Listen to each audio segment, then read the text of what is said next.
সম্মানিত প্রিয় বন্ধুরা, আপনারা কিন্তু একটা ভিডিও দেখেছেন সোশ্যাল মিডিয়াতে, যে ভিডিওটি ব্যাপক ভাইরাল হয়েছে। ভিডিওটি হলো মুফতি আমির হামজা। তিনি বক্তব্যের জগতে যেমন আলোড়ন সৃষ্টি করেছেন, গোটা বাংলাদেশের প্রত্যন্ত অঞ্চল পর্যন্ত মুফতি আমির হামজার নাম যেমন সবার মুখে মুখে, ঠিক তেমন করেই এই নির্বাচনে তিনি একটি চমক দেখালেন। তিনি এমপি হলেন, বিপুল ভোটে তিনি বিজয়ী হয়েছেন। বিজয়ী হওয়ার পর থেকেই মুফতি আমির হামজা কুষ্টিয়াতে একটি নতুন চমক দেখাচ্ছেন, যেটা দেখে পুরো বাংলাদেশের জনগণ অবাক। তিনি নির্বাচিত হওয়ার পরেই ঘোষণা দিয়ে দিয়েছেন কুষ্টিয়াতে কোনো চাঁদাবাজি হবে না। বাস স্ট্যান্ড, রিক্সা স্ট্যান্ড, সিএনজি স্ট্যান্ড, এমনকি কোনো দোকানপাট থেকে কোনো চাঁদা নেওয়া হবে না, চাঁদা নিতে দেওয়া হবে না। এরপরেই তিনি ঘোষণা দিলেন যে কুষ্টিয়াতে কোনো মাদক কারবারি চলবে না, কোনো নেশা চলবে না। আমরা একটা ভিডিও ফুটেজ দেখেছি যে নেশাকে তিনি সরাসরি নিষেধাজ্ঞা করেছেন, কুষ্টিয়াতে কোনো নেশা চলবে না।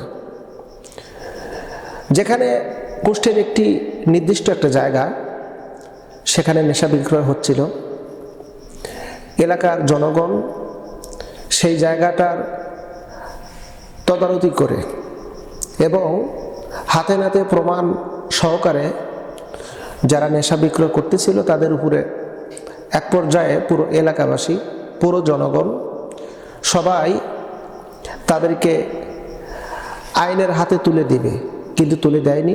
পরিশেষে তাদেরকে ওয়ার্নিং দিয়েছে। এমনকি আমরা দেখতে পেরেছি যে পুরো এলাকাবাসী, ওই যে সমস্ত ব্যক্তিরা নেশা বিক্রয় করে এবং নেশায় আসক্ত থাকে, তাদের বাড়িঘরের উপরে একটু হামলা করেছে। আমরা এরকম ভিডিও ফুটেজ দেখেছি। মুফতি আমির হামজা সেখানে নিজে পরিদর্শন করার জন্য গেলেন। যাওয়ার পর এবার এই নেশাখোর যারা নেশা বিক্রি করে, যারা এই ব্যবসায়িকরা, পুরুষ এবং মহিলা, মুফতি আমির হামজার উপরে যেন আক্রোশ এবং মুফতি আমির হামজাকে আক্রমণ করবে। কিন্তু চাইলে কি আর সম্ভব? আক্রমণ করতে পারবে? আর পারবে না। মুফতি আমির হামজা তো তিনি অন্যায়ের বিরুদ্ধে পদার্পণ করতেছেন। তিনি অন্যায়ের বিরুদ্ধে, সত্যের পক্ষে। তিনি চান কুষ্টিয়াতে কোনো চাঁদাবাজি, নেশা চলবে না। তিনি জামাত ইসলামের এমপি নন, তিনি হয়েছেন হলো কুষ্টিয়ার এমপি। গত জুমায় তিনি একটা বক্তব্য দিয়েছেন যে জামাতের কয়েকজন এমপি বিরোধী দল, আমরা 69 জনই, বাকি সবগুলো এমপিকে আমরা কন্ট্রোল করব, সোজা করে রাখব। অর্থাৎ সরকার দলীয় এমপিদেরকে উদ্দেশ্য করে তিনি কথা বললেন যে আমরা 69 জনই যথেষ্ট, বাকিগুলোকে আমরা সোজা করে রাখব, যাতে কোনো অন্যায়, দুর্নীতি, কোনো প্রকারের যেন দেশের যেন ক্ষতি না হয়, এমন কাজ তাদেরকে আমরা করতে দেব না, আমরা সোজা করে রাখব। মুফতি আমির হামজার উপরে আক্রমণ, বিষয়টি অত্যন্ত মর্মান্তিক, হৃদয় বিদারক, কারণ এটি মেনে নেওয়ার মতো না। তিনি তো সঠিক পথে আছেন। তো মুফতি আমির হামজা কত বিচক্ষণতার সাথে জবাব দিলেন। আমি ভিডিও ফুটেজটি দেখেছি, সোশ্যাল মিডিয়াতে ভিডিওটি ভাইরাল হয়ে গেছে। এমনকি আমরা দেখলাম বেসরকারি কয়েকটা টিভি চ্যানেলেও এই সংবাদ প্রচার করা হয়েছে। প্রিয় বন্ধুরা, শুধু মুফতি আমির হামজা নয়, জামাত ইসলামের পক্ষ থেকে যারা এমপি হয়েছেন, জনগণের ভোটে যারা এমপি হয়েছে, তারা কিন্তু এক একজন মানবতার ফেরিওয়ালা। আমরা দেখতে পাচ্ছি বিভিন্ন বাজার, হাসপাতাল, বিভিন্ন জায়গায় পরিষ্কার পরিচ্ছন্নতার কাজে এই এমপি তারা অলরেডি কাজ শুরু করে দিয়েছে। প্রত্যেকটা জনগণের বাড়িতে বাড়িতে খোঁজখবর নিচ্ছে, প্রত্যন্ত অঞ্চল পর্যন্ত। আবার আরেকটা ভিডিও দেখলাম, বাগেরহাট জেলার একজন এমপি, জামাতের এমপি রাহাত, তিনি এমপি হয়েছেন। জনগণ তাকে ভোট দিয়ে বিজয়ী করেছেন। তিনি একটি গ্রামে ঢুকেছেন, ঢোকার পরে এলাকাবাসীরা বলতেছে যে একজন বয়সবৃদ্ধ মুরব্বী বলতেছে ৭১ সালের পরে, অর্থাৎ দেশ স্বাধীন হওয়ার পরে একজন এমপিও আমাদের এই গ্রামে আগমন করেনি, একজন এমপিও আমাদের গ্রামে আসেনি, আমাদের খোঁজ খবর নেয়নি। আমাদের রাস্তাঘাটের অবস্থা খারাপ, আমাদের এখানে এই সমুদ্রের লোনা পানি আসে, আর বিভিন্ন সমস্যার কথা উত্থাপন করলেন। তো এমপি রাহাত বললেন যে আমি আপনাদের পাশে আছি, যখন ডাকবেন আমাকে আমি সঙ্গে সঙ্গে আপনাদের পাশে চলে আসব।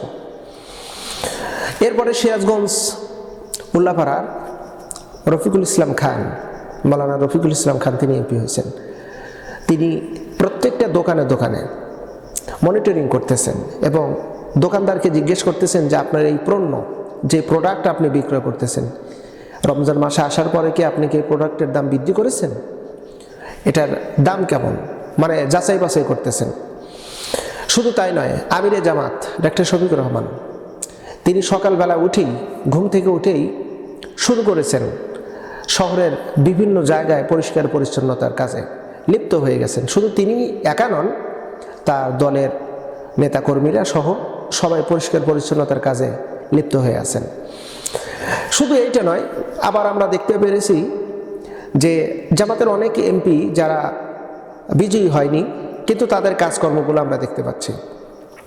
তারা প্রত্যেকটা গ্রামে গঞ্জে ঢুকতেছে, মানুষের সাথে কুশল বিনিময় করতেছে, এমনকি বলতেছে দেখেন আপনারা ভোট দিয়েছেন, আমি বিজয়ী হতে পারিনি, আল্লাহ চাইনি আমি বিজয়ী হইনি, তবে আমি আপনাদের সেবায় নিয়োজিত, যখন যে অবস্থায় হোক আপনারা আমাকে ডাকলে অবশ্যই আমি আপনাদের ডাকে সাড়া দেব, এবং সামাজিক প্রত্যেকটা কাজে আমাকে অবশ্যই পাবেন, ন্যায় কাজে অবশ্যই আপনারা আমাকে পাবেন। প্রিয় বন্ধুরা, বাংলাদেশে যেন একটা নতুন একটা বিচিত্রময় একটা দৃশ্য সৃষ্টি হয়ে গেছে। আমিরে জামাত নির্বাচনের পূর্বে ইস্তেহারে তিনি বলেছিলেন যে জামাত ইসলাম যদি সরকার গঠন করে তাহলে আমরা সরকারের বরাদ্দকৃত কোনো প্লট আমরা নেব না, এমনকি সরকারি কোনো গাড়ি আমরা নেব না, ট্যাক্স ফ্রি কোনো গাড়ি আমরা চালাবো না। এটা জামাতের আমিরে জামাত তিনি বক্তব্য দিয়েছিলেন নির্বাচনী ইস্তেহারের মধ্যে। দেখেন বিষয়টা কেমন হলো। অলরেডি জামাত ইসলাম যেহেতু বিজয়ী হতে পারেনি, বিএনপি সরকার গঠন করলো। জামাত ইসলামের পূর্বের ইস্তেহার ছিল, আর বিএনপি ইস্তেহার দিয়েছিল না, কিন্তু নির্বাচিত হওয়ার পরে প্রধানমন্ত্রী তারেক রহমান তিনি সুন্দর একটি বক্তব্য দিলেন যে আমার কোনো এমপি মন্ত্রীরা আপনারা সরকারি কোনো প্লট নেবেন না, সরকারি কোনো গাড়ি ব্যবহার করবেন না, এমনকি ট্যাক্স ফ্রি কোনো গাড়ি আপনারা রাস্তায় চালাবেন না। অর্থাৎ জামাত ইসলামকে দেখে তারাও অলরেডি কিন্তু এই প্রতিযোগিতায় লিপ্ত হয়েছে। জামাতের অসংখ্য এমপিরা বিভিন্ন জায়গায় মাইক ছেড়ে দিয়েছে, চাঁদাবাজি চলবে না, নেশা চলবে না, ইত্যাদি ইত্যাদি সামাজিক যে সমস্তগুলো অপকর্মগুলো এগুলোই আমার এরিয়ার মধ্যে হবে না, এই ঘোষণাটা দিয়েছে জামাত ইসলামের এমপিরা। এইটা দেখে অলরেডি বিএনপির এমপি ভাইরা তারাও কিন্তু আমরা দেখতে পাচ্ছি তারাও ঘোষণা দিয়েছে যে চাঁদাবাজি চলবে না, সে যে দলেরই হোক না কেন, আমার দলের হোক বা অন্য দলের হোক, তাকে আইনের হাতে আমরা তুলে দেবো। অলরেডি কিন্তু তুলে দিয়েছে। আমরা দেখতে পাচ্ছি বাংলাদেশের বিভিন্ন জায়গায় সরকার দলীয় এমপিরা তাদের আসনের বা তাদের এরিয়ার ভিতরে যারা চাঁদাবাজি করেছে তাদেরকে পুলিশের হাতে তুলে দিয়েছে। এই যে একটা সৌন্দর্য, আমরা মহা খুশি। এভাবে যদি আমরা প্রতিযোগিতার সাথে দেশ এবং জাতির উন্নয়নের কাজে যদি আমরা অগ্রসর হতে পারি, আশা করি এই দেশ অবশ্যই সামনের দিকে অগ্রসর হবে। মহান আল্লাহ সুবহানাহু ওয়া তাআলা এই দেশকে সকল প্রকারের ষড়যন্ত্র থেকে হেফাজত করে দেশের উন্নতির কাজে আমরা যেন একে অপরে মিলেমিশে যেন কাজ করতে পারি। মহান রব আমাদেরকে যেন তৌফিক দান করে। আমিন সুম্মা আমিন।